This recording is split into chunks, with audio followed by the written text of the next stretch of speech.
Welcome to Kupuna Wisdom, Conversations with Enlightened Elders. I'm Amorah St. John, and my very special guest today is the one and only Darian Heller, who many of us here on Maui know as Starheart. That name really suits you, Starheart. Thank you. Did you come up with that name yourself? Oh, no.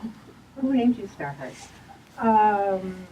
That was done a long time ago by, I call him the king of the fairy king of the fairy jungle. All right. Jungles of the fairies. I met this man named Jim Loomis. I always have to say his name. And we were just hanging out in the jungles one time.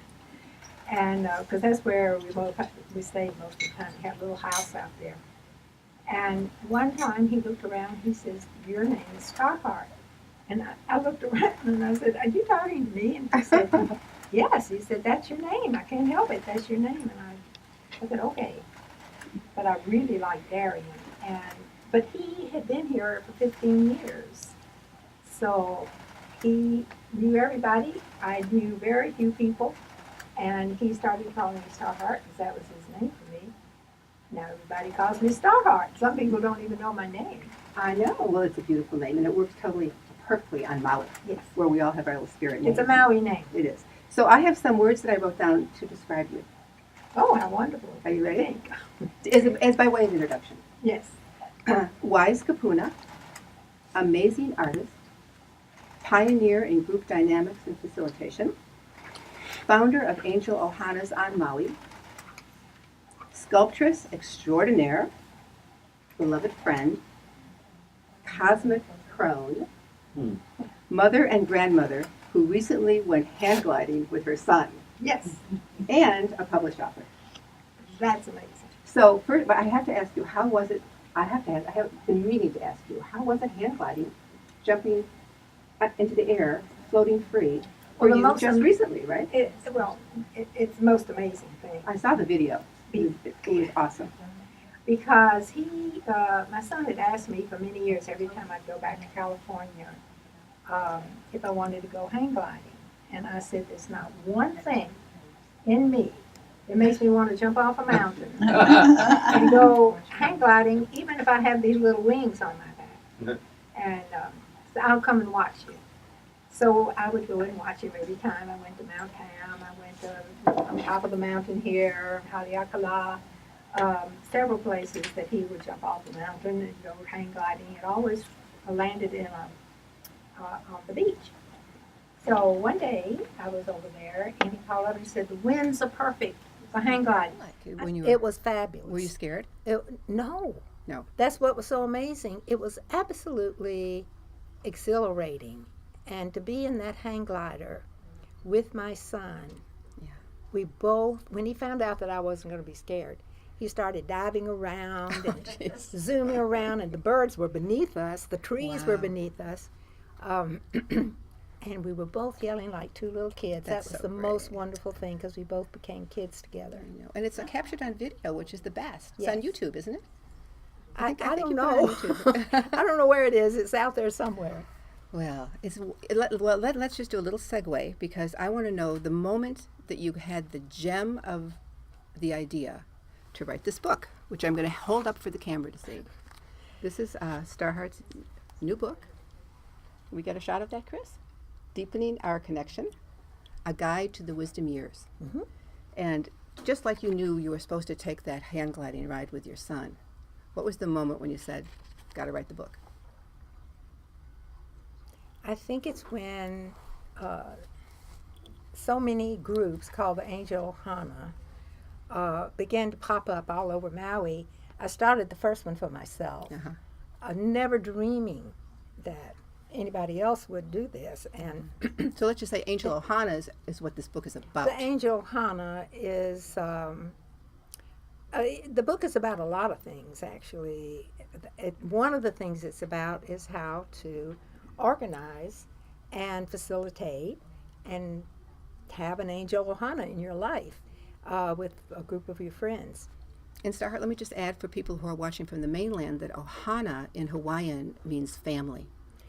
It means family. It also means people, unrelated people who come together to be friends and to have a family that is put together by themselves in order to have a better life and to really love and care for each other.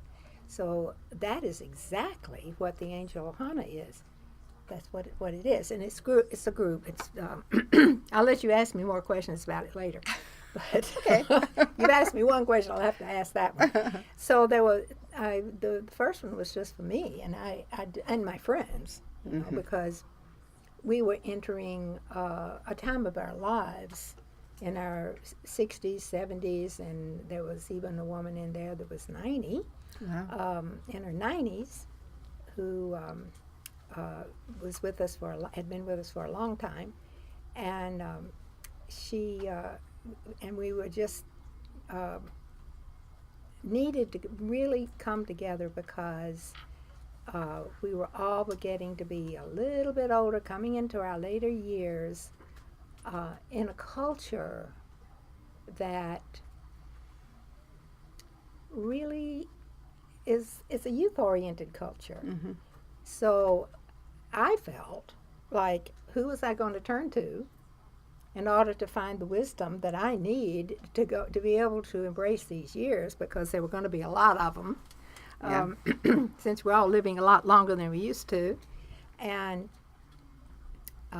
I needed to have some friends to do that. I didn't want to do this all by myself. It was much too important, and I needed some wise guides. I needed some people, teachers with wisdom, and that's what this group was about. And we came together and we decided what we wanted to do. We wanted to look into the deeper parts of life, like living and dying. How are we going to manage that? Because we're definitely changing. Everything was changing. Our bodies were changing. Our lives were changing. Our mates were changing. Our situation, you know, some of us were becoming widows. Some of us were just decided that we wanted to live by ourselves because we wanted to be independent. And so we didn't have any family. And so we put together a family of our own. Went along for quite a while. And then other people decided they wanted to come. They heard about it and wanted to be in our group. And we were very, very bonded by that time, because when you look at the deeper questions of life and death and truly embrace this time of your life, you get very bonded together. So I said, well, that's okay. I'll help you start one. I'll help you start another group. So long story short, the groups just kind of came out all over Maui. They wanted to, and every time I'd start one, I'd get bonded in it, and then I'd think, wait a minute, I can't do this. Can't leave this group. I can't really get bonded in all these groups. There were 7 of them. One of them was in Hana. That's when I decided to write a guide. Because it was more than you could handle as one woman. Well, I was just going to put together a book that I could. Yeah. If somebody said I want to start a group, I could just say, here, Right. here's a book for you. Right. A lot of facilitators just do manuscripts with, you know, the kind of the stapled pages. But this is great, because what I love about this book is that we can send it around to the mainland and beyond, telling people that they can do their own Angel Ohana. They may not call it that, but there's ways that they can start it in here and keep it going and keep that deep connection happening.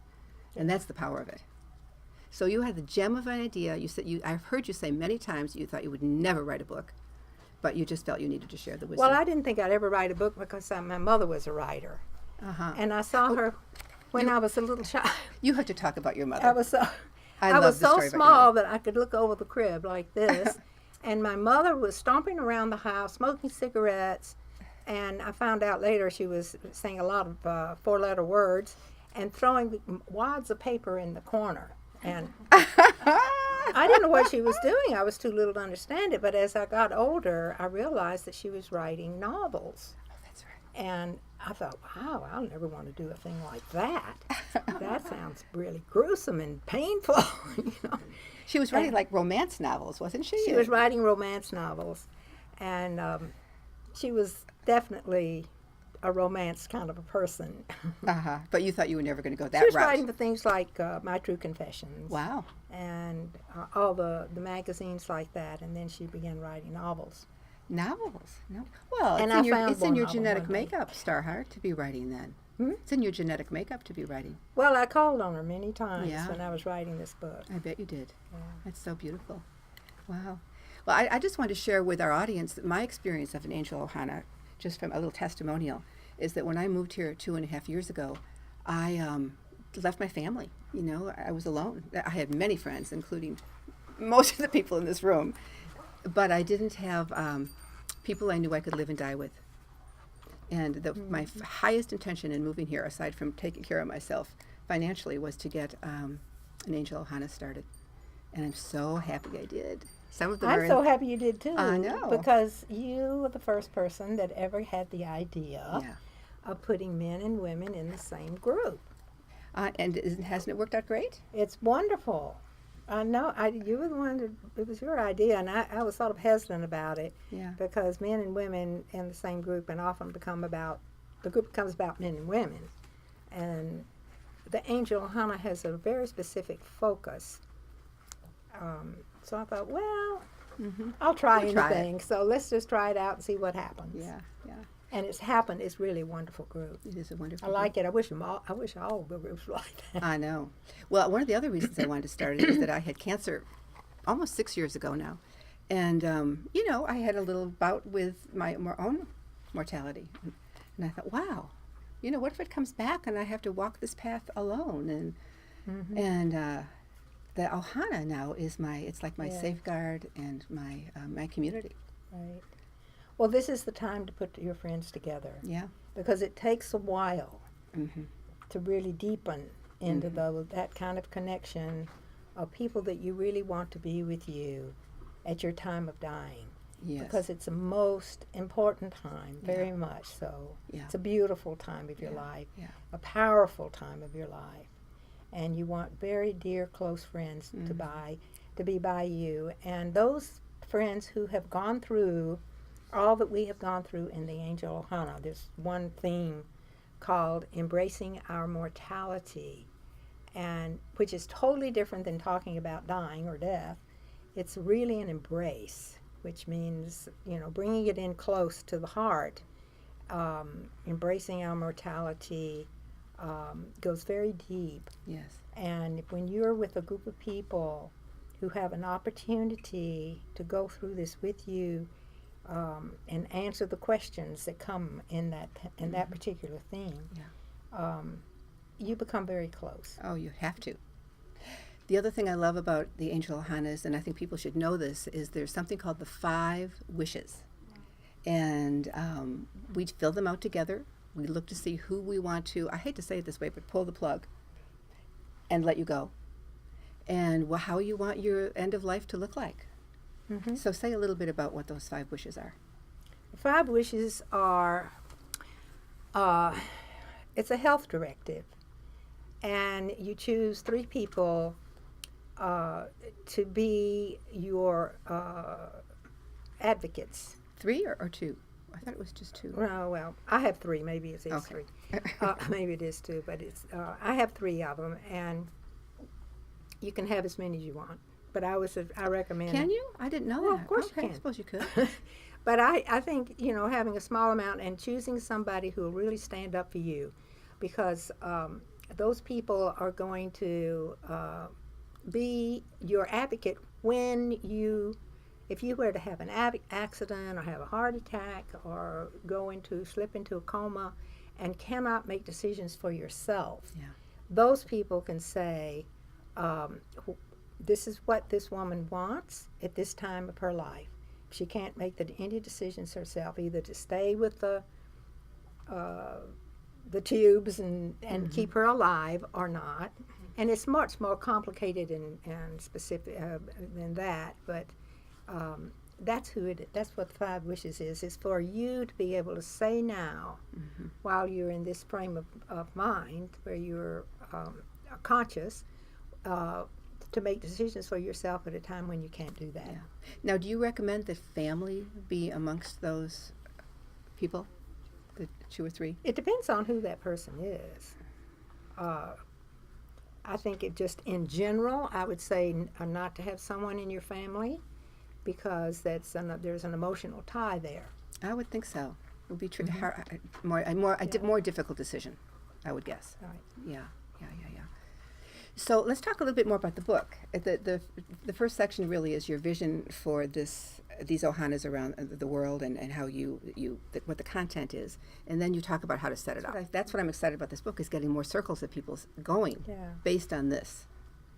Well, I realized when as I say, I just started the first group for myself and my friends, and when they kept sort of leapfrogging across Maui, and even down into the Hana, which is about 50 miles away, long way to get there.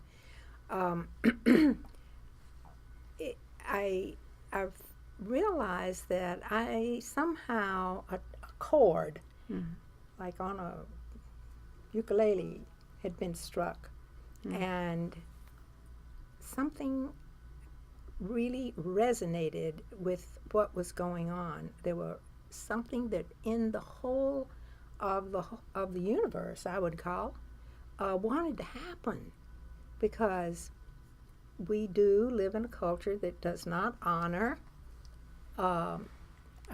this time of our lives. In other Not so cultures, much. there's a It's true. tremendous amount of honoring.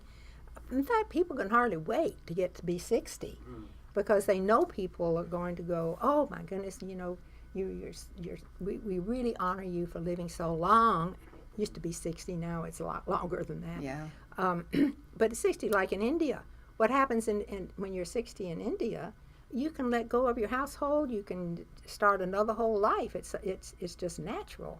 People go into ashrams and go on a spiritual journey into their spiritual lives, which is a profound thing to do at this time of our lives. Yeah. And we do it. We really do it in some way. It's wonderful to have a group of people that are also doing that, so you have a way to share it and learn from each other. Absolutely. It's almost like a little ashram of our own. It is. I love that. I love that. Yeah. So I think that when the book goes out there and somebody sees it, and there were people here today because we had a book signing, that when people see it and look into it for what it really is, that they will go, oh, I would love to belong to a group like that. I will even start one, which is the best way to go, is to start one with a few friends. You can start with 3 or 4, 5 people and say, let's look at this book, let's see what it does for us. And the people go, wow, I didn't know this existed. I have a couple of more friends that might like to join this group. And they do. And the next thing you know, you've got 10 people, which is a good number. It's good not to have too many. There's a group here some that people has come and 15. go. That's a little big. But people do come and go some in the beginning, right? Until the right energy mix is there. Sometimes a group will just go like that, and that's the group. Yeah. Our group did that pretty much. Yeah, I think. the group that you're in really did bond very quickly. Well, I just picked my favorite people on Maui Well, and that's invited why. them. That's why, because it was organized by someone who brought people together, and there was a camaraderie there. You know, kindred spirits. Then people kind of knew each other already, so it's a good way to start. It really helps. But there have been groups where nobody in that group knew anybody. Really? They did not. Nobody knew anybody, and it takes a little bit longer. But they do, and it takes a while to make a deep friendship. Yes. But there's the format and the themes in the Angel Ohana support people really being able to deepen their connection. And of course, we're all connected. We know we are. Yeah. You know, if you watch TV or look at the internet, you know that we're connected worldwide. Well, look at the cover of the book. This is all about the connection. Yes. Yeah. It's this little web that we weave together, huh? Right. Yeah. We're all connected. And so once we realize that, there's only one thing to do, and that's to deepen our connection. But the other That's what thing we're doing. that I really love about the book that you recommend, and I did this once back in the Bay Area. It wasn't really an Angel Ohana, but we did Stephen Levine's 1 Year to Live. And those of you who don't know this book, it's very powerful to take 1 year with a group and to look to see how life could be if you only had 1 year left. It was power. 6 months into it, I was in a relationship that totally ended. That didn't think it was going to end at all. It was just, we were just done. Well, that book I think is a real masterpiece. It's a little tiny book. I think it's a real masterpiece because it shows you, without a doubt, that embracing your own mortality, really preparing Yeah. for our time of leaving this planet, is more about now than it is about then. When you begin to prepare for death and dying, something happens in your inner being about living now. And his wife, Andrea, says in one place, she said,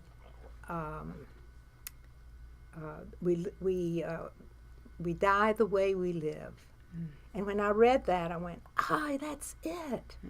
You know, it's really, really, let's prepare for death later, because now is where it really makes a difference. You begin, it's a wake-up call when you think about that. We die the way we live. And I have been with people who are dying. I have been people as they die, and it is true. So far, I mean, I must say, but people do die the way they live. So living a conscious life leads to a conscious death, probably. Who wrote the book? I could. Stephen Levine. It's a book by Stephen Levine called 1 Year to Live. Yeah, A Year to Live by A Year to Stephen Live. Levine. What was your question? Well, I just was saying that is one of the things that you do in an Angel Ohana is you take a year, if you choose to use Stephen's book, and go through that year together, looking at life differently, very differently. Yeah. Well, the questions in the book and Embracing Our Mortality are inspired by A Year to Live.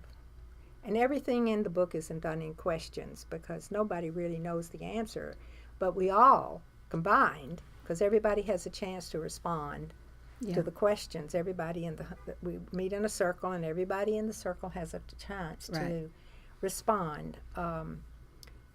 For instance, the first question in A Year to Live is, if you had a year to live, embracing mortality, if you had a year to live, how would you live your life? Yeah. That's a deep one. And to write about it, probably to journal Well, about then it. every single person in that group answers that question. You get a multifaceted look at the whole idea. Yeah. And there are many questions in that section. We just did a process last week in our group that I loved. What was it? Everybody put their name in a hat Oh, of the group. I mean, you put your own name in a hat, and then we passed the hat around, and then you picked a name, and the person whose name you got is the one that you acknowledged, that you thanked, that you gave gratitude for. And it was so bonding. It took a half an hour, and we were all like in tears at the end of it. It was beautiful. yeah. Beautiful. Gratitude is a great part of the Angel Ohana. Every single meeting ends in a gratitude circle. There's nothing like gratitude. It just makes your heart bloom. It's true. Oh, I like your heart bloom. It's Yeah. nice. We have about 5 minutes left, and I would love for you to read something from your book for our Okay. audience. Oh, I have to put on my glasses. I know you've got a few little things marked here. And while you're looking, I just want to acknowledge where we are.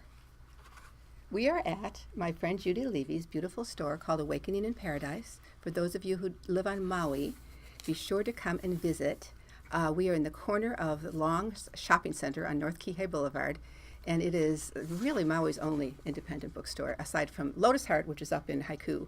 So thank you, Judy, for opening up this beautiful space for us to do the show in, and to offer to the people of Maui a beautiful gift shop and bookstore, a metaphysical bookstore. So it's just the perfect spot. And I want to thank Chris Menzel, who came into my life about 10, 15 years ago, and now he's on Maui, and we're doing this together. And thank you, Chris, for making this webcast possible. Okay. You ready? Well, there's so many things in this book that I could read. I love this quote by Louis L'Amour. There will come a time when you believe everything is finished. That will be the beginning. And that was at the beginning of the introduction to the book. So Beautiful. that will really is exactly how you feel when you come to this time of your life, because you think everything is ending. I mean, you know, I'm not married anymore, but kids aren't home. My job is different. Maybe I don't even have a job. Whatever it is, it's different. It's different. Your body is different. Things are changing. Yes, indeed.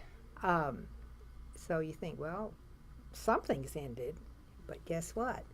It's a new beginning. It's a new beginning. And that happens every single time. Once you get that, it's a cycle thing. You never really get through that completely. There are always beginnings and endings, and endings and beginnings, which is a wonderful thing. It is. Okay. Let's see. By the way, it reminds me of what Barbara Hubbard calls regenopause. Instead of going through menopause, we're going through regenopause, which I thought is just regenerating, no matter how old you are. Right.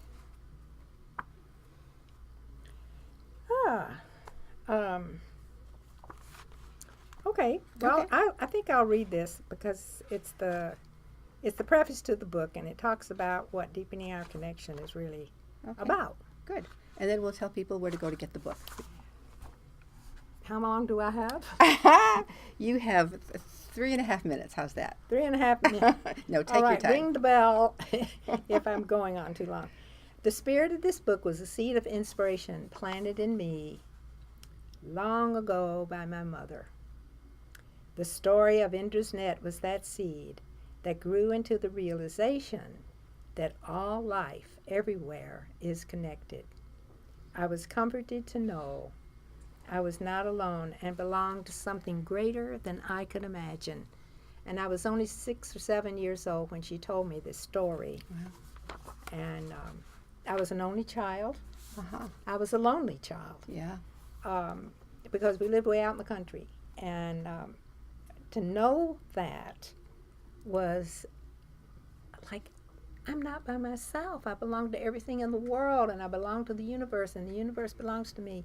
It was I just all of a sudden was embedded in the world. Far, I'll read you the story of Ender's Net. Okay. Far away in a heavenly abode, the jewels shine like stars, a wonderful sight to behold. Just like that. That's the front of the book. If we look closely at each jewel, we will discover that it is polished surface. There are reflected all the other jewels in the infinite net. Not only that, each jewel reflected in this one jewel is also reflected in all the other jewels. When you look as far as you can see, and then beyond, you know all is infinitely connected. It's inspiring to know that our tiny lives are powerful in the larger scheme of things. What we do does make a difference, and our choices carry an effect. To the tiniest frog in the jungles of the Amazon, to the countries of the world, and all the people, it has an effect. That's the old story of the butterfly wings. When the butterfly wings flap in China, everybody feels it. Oh, I love that part. Eventually. So the ultimate challenge before us today is to find ways to live as one interrelated whole. We have brought ourselves to the precipice where the old ways of survival must give way. Simple to see, challenging to change from the old strategies of survival of the fittest to survival of the most caring. Oh, I love that. And I believe it's happening. I see it happening every day in myself as well as all of my friends, and certainly in the angel Hannah. And ultimately, the journey that we all take in the Angel Ohana, as in life, is really about awakening into spirit and deepening into love. That's our journey. Wow. What a nice note to end on, Starheart. It's beautiful. Beautiful. And I know you have another book or two in you, so we will be talking about that during our next next time together. Okay, I like that. And also to go to Amazon.com, and you can just simply type in, Google, Deepening Our Connection, and up will pop the book. You can actually click and look inside of it, and you can order it. Or on the Awakening in and Paradise you can- Maui website. Thank you, Judy, on the Awakening in Paradise Maui website. And you can get your book and start your own Angel Ohana right where you live. So thank you, Starheart. Thank you. I love you very dearly. Thank you so much. So, It's you've been been a pleasure. listening to Kupuna Wisdom, Conversations with Enlightened Elders. I'm Amorah St. John. Join us again next time. Aloha.